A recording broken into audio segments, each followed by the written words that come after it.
Welcome to Boxing Predictions. In this video, I'm going to be giving you my Dillian Whyte Oscar Rivas preview and then my Dillian Whyte Oscar Rivas prediction. And before we get started, please jump down to the comment section below and type in the name of who you think is going to be victorious on the night. Either type Dillian Whyte or type Oscar Rivas. Then at the end of the video, let me know whether you agree with my actual prediction that I'm going to give you. And don't forget, if you're new to the channel, why not hit the subscribe button as well as the notification bell so you'll be notified as and when new predictions come on the channel. And if you like this video in question, Dillian Whyte and Oscar Rivas, why not give it a thumbs up? I really do appreciate it. Now we're going into a season of many heavyweight fights, all of which are being showcased on the channel. So check out the channel for more previews and predictions that you may be interested with, more coming over the next week or so. And also I've got my heavyweight rankings on the channel, so why not check that and let me know whether you agree on my top 10 as of a couple of weeks ago. So Dillian Whyte and Oscar Rivas, this takes place on the 20th of July 2019. It's at the O2 Arena in London. No official titles are up for grabs, but the fight is scheduled for 12 rounds. You know, whoever wins this will continue to be in title contention. It's something that we all know that Dillian thinks he deserves. He thinks he deserves a title shot. I believe that he's been mandatory challenger for the WBC, which is what Deontay holds, for the best part of a year. But you know, Deontay has fought Tyson Fury and dominated Brazil and Luis Ortiz.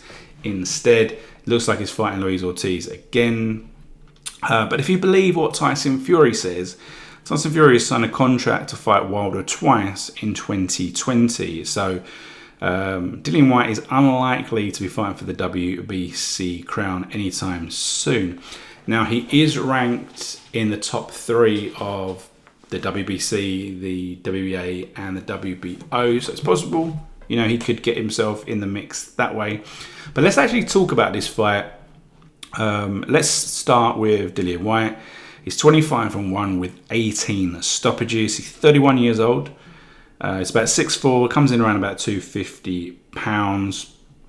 He's been in the ring with 3 world champions to date, in Anthony Joshua, Joseph Parker and Lucas Browne, winning 2 of those contests. You know, his recent form is a dominant decision win over Headling, knockout of Lucas Browne, and a very competitive fight with Parker winning on points, but he was in trouble during that fight. And then we've got the stoppage win over Derek Chisora in the rematch, when at the time, I believe he was actually losing on points, maybe just by a point. I personally think, you know, you can tell a lot from the recent form of Dillian Whyte and what he's all about. Now, if we go back to the first Chisora fight, everyone in the ground was saying that, you know, this is easy. This is an easy Whyte points fight victory. There's going to be no trouble at all. But what actually happened, it was a grueling war on each other's chests, up close for 12 rounds of infighting and clubbing blows. And what actually got the nod, but you know, no one could really have argued satisfactory that it could have gone, that it was either way. To be honest, you know, it could have been a Chisora win, it could have been a Dillian Whyte. For me, it was paper thin how close it was. And you know, for me, Dillian Whyte, he never fights clever, and he never utilizes the perceived advantage of skill that, you know, that he is perceived to have. You know, even against a fighter of, you know, a significantly reduced ability in Headling, Whyte was just all pressure and, you know, winging wild bombs for 12 rounds. You know, he wasn't boxing clever. He wasn't showing a higher degree of boxing IQ. He was just really trying to take him out. Parker and both the Parker fight and the Chisora 2 fight, again, both were just ridiculously tough fights. You know, but both of those opponents, they came to win. And Whyte really played into their strengths. You know, wasn't fighting at distance. He was trying to get in close, trying to just blow out the opponent.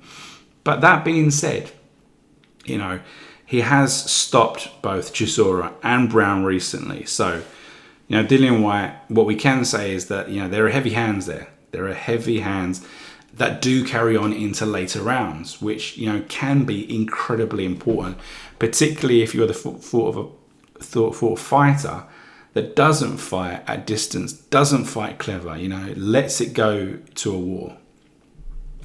Now, on the other side, we've got Oscar Rivas, undefeated, 26-0, 18 stoppages. He's 32 years old. He's only 6 foot and he's about 240 pounds. He is a hugely built and muscular boxer. You know, we see these every now and again, and he is one of these guys that is ridiculously built. And it's even more apparent because of the fact that he is slightly shorter. We say he's about 6 foot, you know, in the world of these super heavyweights. He's a small heavyweight, but he has a serious amount of muscle behind him. Now, he has a decent amateur experience. And in fact, he actually beat current heavyweight champion Andy Ruiz Jr. and Kubrat Pulev on his way to the Olympics. But he actually lost to the eventual champion, the Italian guy who I've forgotten off the top of my head. But, you know, we move into the pro game and his CV is very underwhelming. As I say, he is undefeated, but that really is a case of not really fighting a talented opposition. I can remember a couple of years ago he was meant to fight Ami Mansour. It was a fight that I was actually looking forward to because I just thought it was going to be, you know, a face-off where they were just going to throw bombs at each other, and could be quite an exciting fight until someone basically got iced. You know, and when you look at looking at the CV, until his last fight with Bryant Jennings, there was no one on it, you know. And Bryant Jennings, you know, he went to the very last round. It was a really grueling fight again. Something that we've been mentioning with Dillian Whyte. It was a very grueling fight. But what impressed me was that, you know, we got to the 12th round, and when Oscar Rivas had to close the show, he put it all on the line, and combinations, heavy punches, still in the 12th round, which was very, very impressive. Now, Oscar Rivas, he has very considered movement. I like it. It's very good footwork. He has a nice pivoting body which allows for interesting combinations. He likes to stalk his opponent and explode with power combinations. You know, the whole style revolves around looking to execute those knockout punches.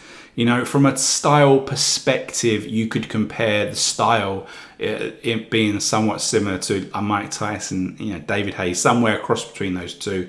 Time will tell whether, you know, he can match the achievements of those former champions. So on to the actual fight. Let's discuss the actual fight, how it comes together. I think this is a good one. I really do believe that this is a good one. For me, I see it as 50-50. I really, really do see it as 50-50. And, you know, we all know that the pressure is weighing heavy on Dillian Whyte's shoulder. He's expected to win this fight. He's expected to fight for a world title. You know, this has been going on for a long time. He's wanted this title shot. Anthony Joshua, Deontay Wilder, neither have been prepared to give him that shot. I actually thought that Dillian Whyte was going to get the Anthony Joshua fight earlier this year when, you know, the Jarrell Miller pulled out or got taken out of the fight.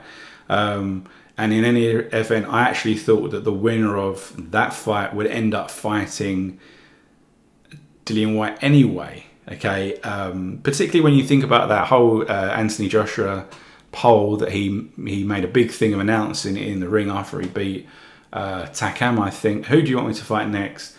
And you know, it was Deontay Wilder, Tyson Fury, or whatever. But the fact is, you really got the impression that it was going to be Dillian Whyte. The way that they were pushing, the way they were presenting it, the fact they had Dillian Whyte in the studio, particularly in Sky Broadcast, and you could see that Dillian Whyte was really, really annoyed. The fact that he wanted to actually go down to the ring and confront Joshua again in the ring didn't actually happen.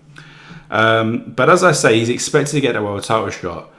For me, this is the fight that undoes all of that opportunity. I believe this is going to be another grueling war. We've spoken about both fighters having grueling wars over the last couple of years.